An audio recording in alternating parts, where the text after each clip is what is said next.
Making it last is all I care to do. You loving me, I loving you. Mothers and fathers, husbands and wives, sisters and brothers, friends for life, won't live in the past. All I wanna do now is making it last. Mothers and fathers, sisters and brothers, friends forever, strengthening the ties that keep us together. It's time for another conversation. Welcome to Make It Last podcast. I'm your host, Noreen Daly, where it's all about helping us to have better relationships, not just with ourselves, with other people. Now, we try to cover just about every type of relationship. And for this one, we're going to be talking about parenting. Why is positive parenting the ideal one should aspire to do? Now, to discuss this with me is Nicole Odom-Hardnett. So making sure I get it right because I hate when people mess my name up. Welcome, welcome, Nicole.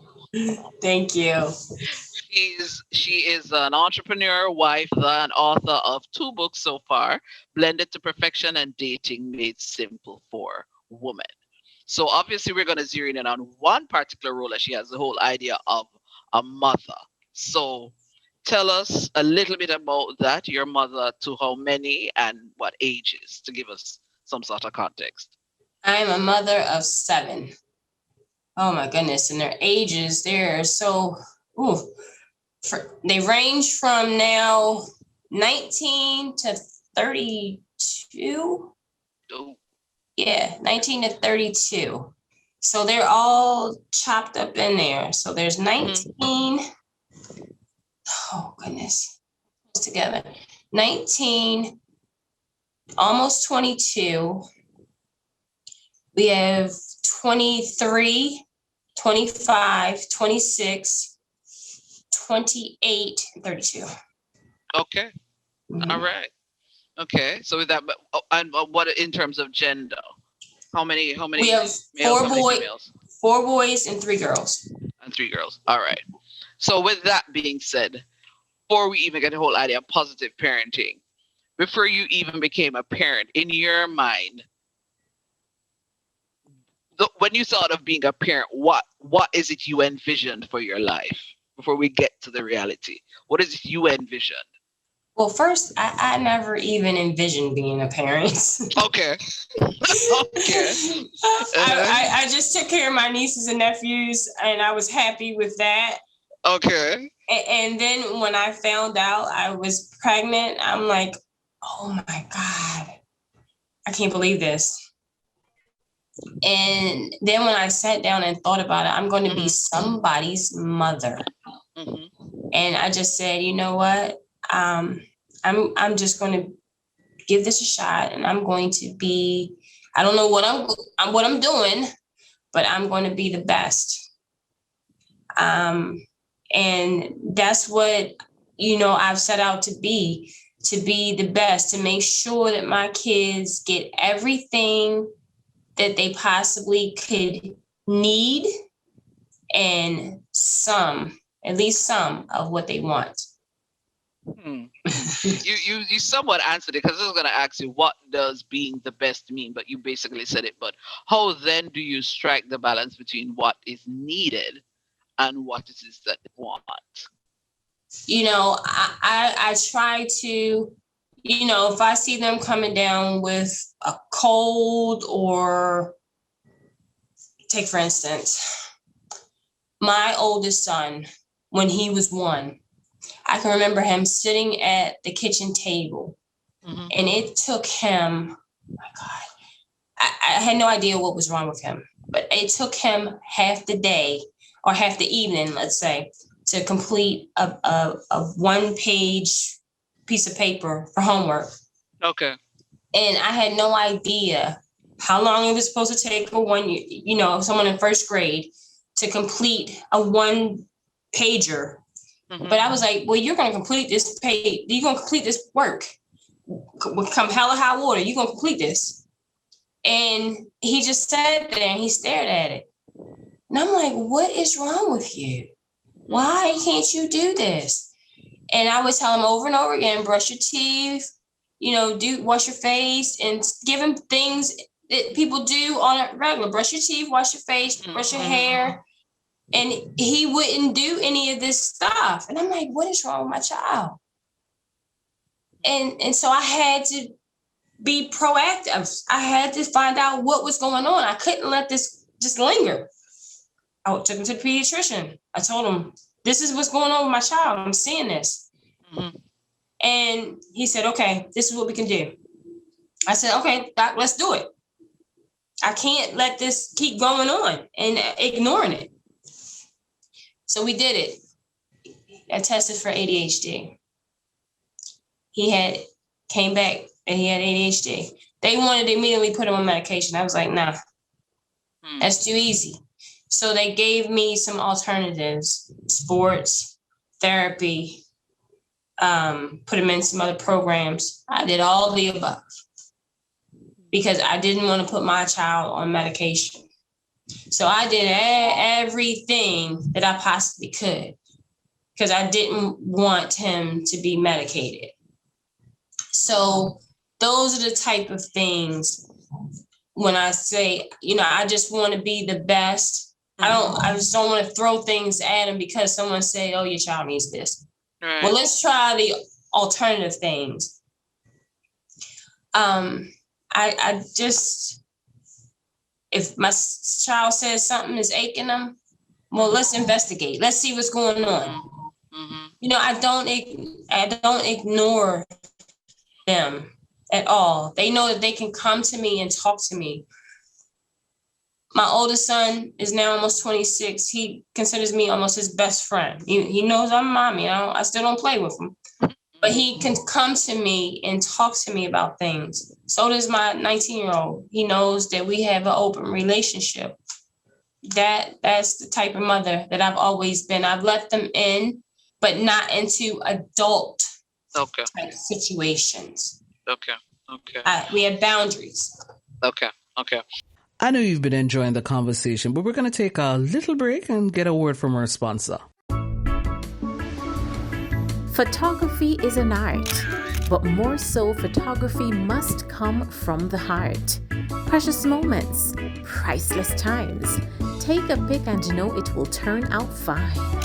For beautiful captures, email us at bmcphotographyja@gmail.com or call us at 876-350-7089. BMC Photography JA. Beautiful moments captured. What then for you is positive parenting, and why is it the ideal one should aspire to? I've never talked down. I don't believe in talking down to your kids. Like, you should never call them dumb, stupid, things like that, because those things, they sink in and your child starts to believe that they're dumb and they're stupid. I always encouraged my children. I've always taught them things. If I was doing something, I always showed them how to do it. My kids have known how to cook, clean, do things, iron at early ages. My boys, they could probably run circles around some of these young ladies out here. They can take care of a house early. Nice. My son, my oldest son, he went and got an apartment on his own.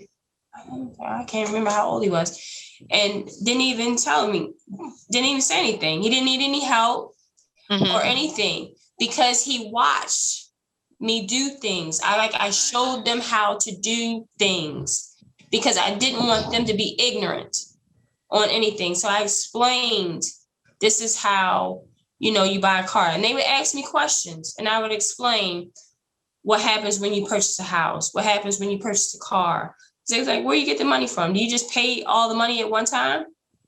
Which is a logical question for a kid to ask. No, you can finance it. Well, what is financing? And I explained that to them. So it's just not keeping your children in the dark. about things instead of saying, "Oh, you're not old enough to understand that," or "You don't need to know anything about that." It's just making your kid aware of what's going on around them.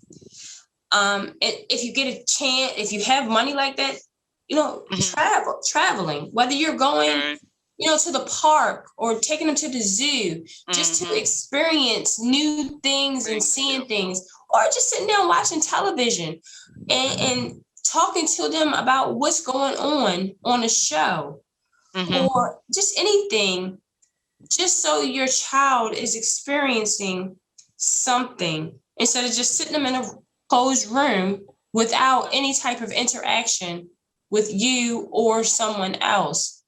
You have to fill their minds with the positive things, because there's so many bad things that happen in this world, and so many things on the radio that they hear and things like that. When they're in the car with me, I would turn on the gospel, and it was really for me to come, because I never know what's going to happen during the day. So I always say, it calms my spirit, just in case I have pop off at somebody. I have that in me. But, because the radio is just, you don't want your child hearing all that foolishness. You get enough of that, just because when you're out somewhere, you don't never know what someone's going to say. That's true. I'm gonna backtrack a bit, because one of the initial things you said is the whole idea of talking down to children, because they might actually start believing it. I know there's somebody who's listening there saying, but yes, I was talked down to. I lived through it, and I think I'm okay. Right. What is your response to something like that to say? Because in their mind, they're probably saying, guess what? It didn't kill me, so it won't kill them. They'll get over it. What's your response to that? It's still in the back of your head.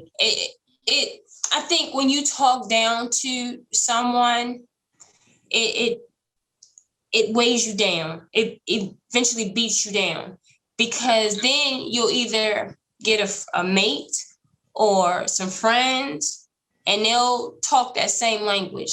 That stuff, that negative energy, you get attracted to that negative energy. So if you're a woman and you have your father or your mother or someone that talks down to you, calls you stupid and ignorant, and say, "Oh, you bitch," or something like that, you'll get a man that calls you those same things, and you'll allow that because you think that's the way of life, that people are supposed to talk to you like that.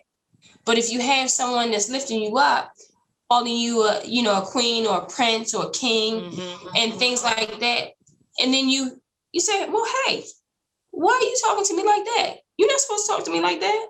No one has ever spoke to me like that. That'll be your language back to that person that's talking down to you. But if not, you're going to allow it because you think it's okay. And it's not.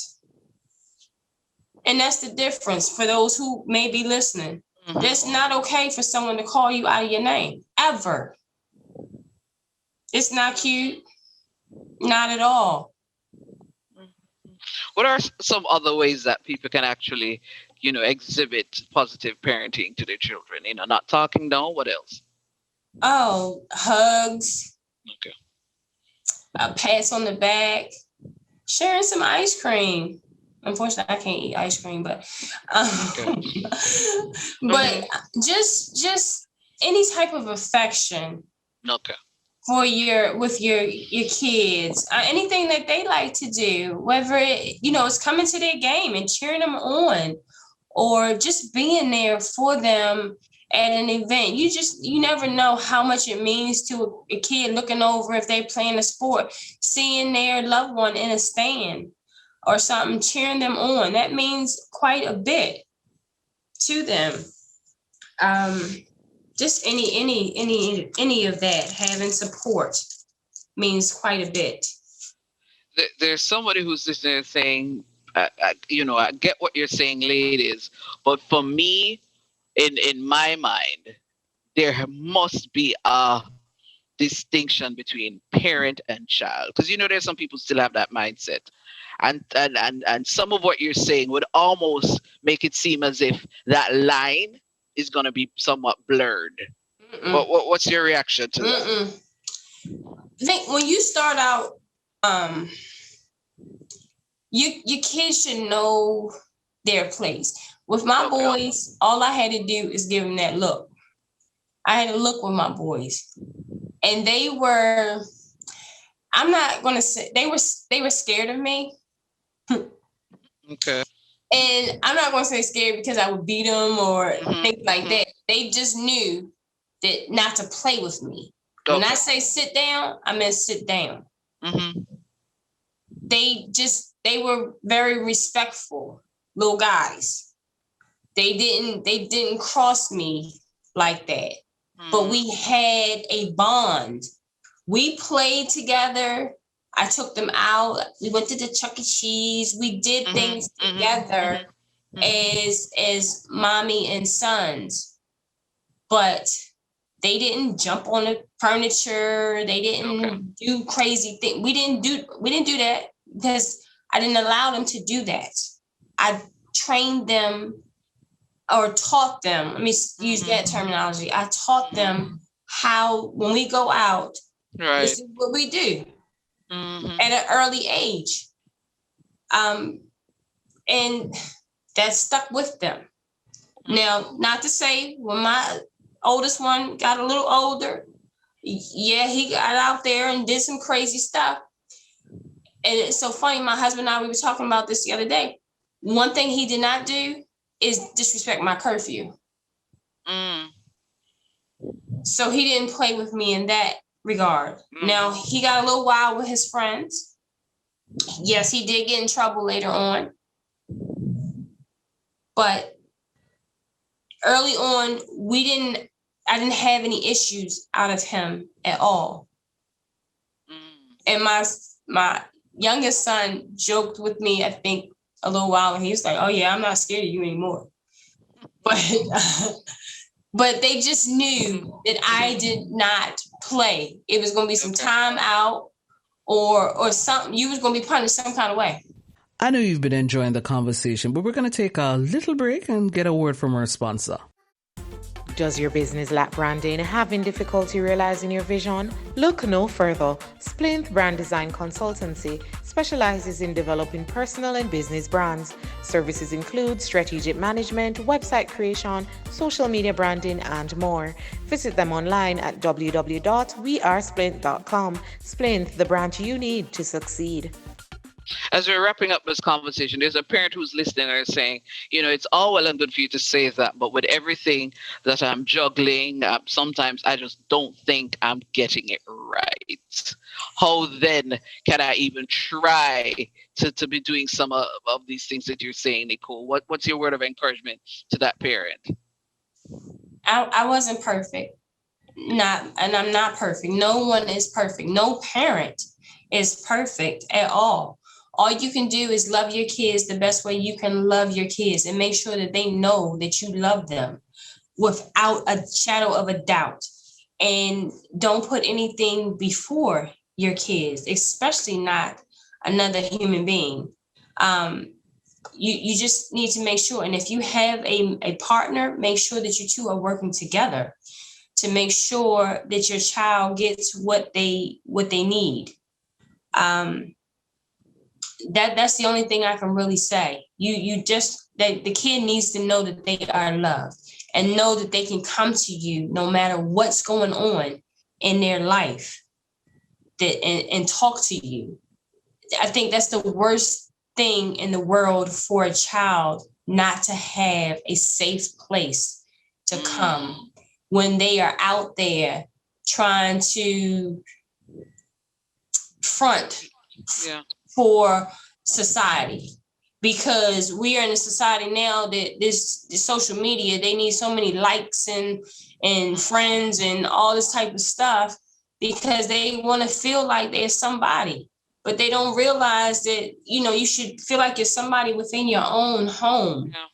And most of them don't feel like they're anybody because nobody has told them enough that they are loved and they are somebody in their own home. And you shouldn't go outside to feel like you are loved and cared for, but they need to do all of this phony and fakeness to feel like they something. Yeah. Thanks so much for sharing. If somebody got nothing from the conversation, I hope that what you said just now will resonate with somebody, that your home should be a safe space for your children. Thanks for sharing, Nicole. You're welcome.